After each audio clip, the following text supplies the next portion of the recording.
മലയോര മേഖലയിൽ നേരിയ ഭൂചലനം ഉണ്ടായിരിക്കുമെന്ന വാർത്ത വരികയാണ്. വെള്ളരിക്കുണ്ട് താലൂക്കിലാണ് ഭൂചലനം അനുഭവപ്പെട്ടത്. ഇന്ന് പുലർച്ചെ 1:30-യോടെയാണ് ഭൂചലനവും അസാധാരണമായ ശബ്ദവും ഉണ്ടായത്.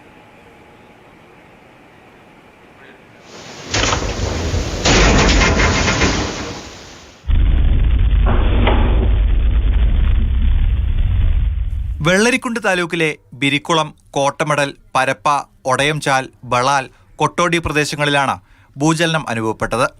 ശബ്ദം കേട്ട നാട്ടുകാർ വീടിന് പുറത്തേക്ക് ഓടി. നല്ല ഉറക്കത്തിലായിരുന്നു. പെട്ടെന്ന് എന്തോ ചാടി എഴുന്നേറ്റു. ഇപ്പൊ എന്തോ ഒരു അനങ്ങുന്ന പോലെ ഒച്ച കേൾക്കുന്നു. പുറമേ നിന്ന് എന്തോ സംഭവിക്കുന്നുണ്ട് ഒച്ച തോന്നുന്നുണ്ട്. എന്തല്ലോ ചെറിയൊരു അനക്കം. ഞങ്ങൾ എന്നിട്ട് എഴുന്നേറ്റ് പുറത്തേക്കെല്ലാം നടന്നു നോക്കി. സംഭവം ഒന്നും സംഭവിച്ചിട്ടൊന്നുമില്ല. അപ്പോഴത്തേക്കെല്ലാം ശാന്തായും ചെയ്തു. 1 മിനിറ്റ് കഴിയുമ്പോഴത്തേക്കെല്ലാം പഴയ പോലെയായി. സെക്കൻഡുകളോളം അസാധാരണമായ മുഴക്കം നീണ്ടുനിന്നു. ഇത് ഈ സൗണ്ട് കേൾക്കുമ്പോഴാണ് നമ്മൾ അറിയുന്നത് തന്നെ.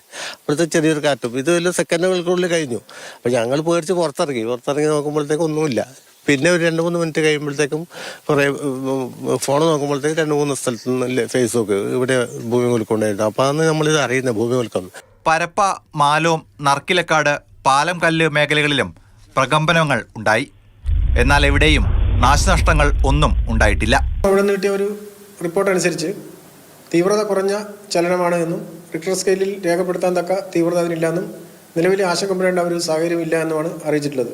എങ്കിലും ഇക്കാര്യത്തിൽ വിദഗ്ധമായ ഒരു പഠനം നടത്തുന്ന അഭികാമ്യമായിരിക്കും എന്നുള്ളതിൻ്റെ അടിസ്ഥാനത്തിൽ ജില്ലാ കലക്ടർക്ക് അത് സംബന്ധിച്ച് ജിയോളജി വകുപ്പ് മുഖേന വിശദമായ പഠനം നടത്തുന്നതിനുള്ള റിപ്പോർട്ട് സമർപ്പിച്ചിട്ടുണ്ട്. മാതൃഭൂമി ന്യൂസ്, കാസർഗോഡ്.